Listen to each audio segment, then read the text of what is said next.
Bienvenue. Et si l'univers n'était pas juste un immense chaos? Et s'il obéissait en fait à des règles bien précises, des sortes de lois invisibles qui orchestrent toute notre réalité? C'est cette idée fascinante qu'on va explorer aujourd'hui. Selon cette vision des choses, l'univers ne serait pas du tout le fruit du hasard. Non, il faudrait plutôt l'imaginer comme un système parfaitement équilibré, qui est régi par des lois aussi fondamentales et prévisibles que celles de la gravité par exemple. L'idée de base, elle est assez simple. Si on suit ces lois, on s'aligne avec le courant de l'univers, et ça amène des résultats positifs. Par contre, si on va à contre-courant, les difficultés qu'on rencontre ne sont pas des punitions, ce sont plutôt des leçons, des sortes de panneaux indicateurs conçus pour nous remettre sur la bonne voie. Ok, alors allons voir le moteur de la machine, ce qui fait tourner tout ce système.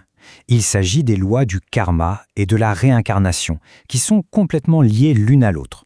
Le but ultime de ce grand mécanisme, c'est de toujours revenir à l'harmonie. Pensez-y, chaque pensée, chaque parole, chaque action, c'est comme un caillou qu'on jette dans un lac.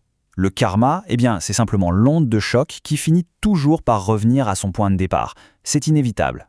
Et ce cycle de cause à effet, il ne s'arrête pas à la fin d'une seule vie. L'idée, c'est qu'il continue, de vie en vie. Mais pourquoi? Quel est le but? C'est d'apprendre toutes les leçons nécessaires pour, en quelque sorte, nettoyer son karma et évoluer spirituellement. Une fois que c'est fait, l'âme est libérée de ce cycle. Mais attention, on ne serait pas juste des spectateurs passifs de notre propre karma. Non, ce système propose aussi qu'on a des outils bien réels, des outils actifs pour naviguer et même influencer notre parcours karmique. La loi de la sagesse nous dit qu'il y a en gros deux façons d'apprendre. Soit la manière forte, on expérimente directement la douleur qu'on a pu causer à d'autres, soit par la sagesse. On comprend consciemment la leçon, ce qui permettrait d'adoucir un événement karmique qui était, programmé. Prenons un cas concret. Imaginons une épreuve karmique prédestinée comme une rupture sentimentale douloureuse. Si on aborde cette épreuve avec sagesse et conscience, elle peut se transformer. Au lieu d'être un drame traumatisant, ça devient une séparation consciente, beaucoup moins douloureuse. Le point crucial ici, c'est que la façon dont on gère l'épreuve peut radicalement en changer l'impact. Et c'est là que le pouvoir du choix personnel devient absolument central.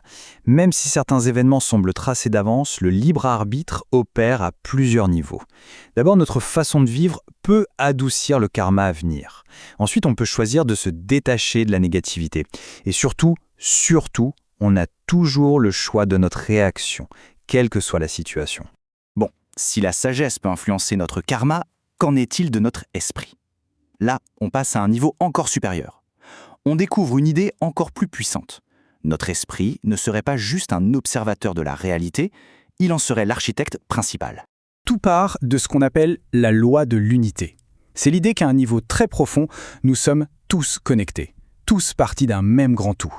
Et la conséquence de ça, c'est que nos pensées et nos actions ne sont jamais vraiment isolées. Elles créent des ondes qui influencent l'ensemble. Et ça nous amène à une conclusion assez vertigineuse. La loi de la manifestation, 100%. 100% de ce qui existe dans notre réalité physique a d'abord commencé comme une simple pensée, une idée. C'est fou quand on y pense. Ça voudrait dire qu'en changeant nos croyances les plus profondes, on pourrait littéralement changer le monde qui nous entoure. Alors, la fameuse loi de l'attraction. Il y a souvent un malentendu à ce sujet. L'idée ici, ce n'est pas qu'on attire ce qu'on veut, mais bien ce qu'on est. C'est une nuance énorme. En d'autres termes, pour attirer la paix dans sa vie, il ne suffit pas d'y penser très fort, il faut d'abord incarner cette paix en soi. C'est une question d'alignement vibratoire. Le monde extérieur agirait donc comme une sorte de miroir géant. Les personnes qui nous énervent, par exemple, ou au contraire celles qu'on admire, ne feraient que refléter des aspects de nous-mêmes. Souvent, ce sont des peurs cachées ou des qualités qu'on n'a pas encore acceptées en nous. C'est un outil de connaissance de soi extrêmement puissant. D'accord, mais avec toutes ces lois, tous ces mécanismes, au fond, quel est le but ultime de tout ce processus cosmique? Où est-ce que ça nous mène? Ce grand voyage à travers le karma, la sagesse, la conscience de soi, tout ça aurait un but. Nous apprendre à dépasser nos peurs pour exprimer un amour inconditionnel. Un amour sans jugement et sans attente. C'est en atteignant cet état qu'on élève notre propre vibration et qu'on atteint finalement cette fameuse harmonie. Et au sommet de cette évolution, il y aurait une figure assez incroyable, le Bodhisattva. C'est un être qui a terminé son propre cycle, qui a atteint l'illumination et n'a plus besoin de revenir. Mais par pure compassion, il choisit de s'incarner à nouveau, juste pour aider les autres à trouver leur propre chemin.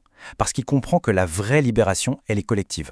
Au final, tout ce système de pensée nous ramène à nous-mêmes et place la responsabilité de notre vie, de nos leçons et de notre évolution directement entre nos mains.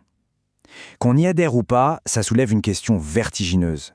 Si l'on était vraiment les architectes de notre propre destin, que choisirait-on de construire, là, maintenant ?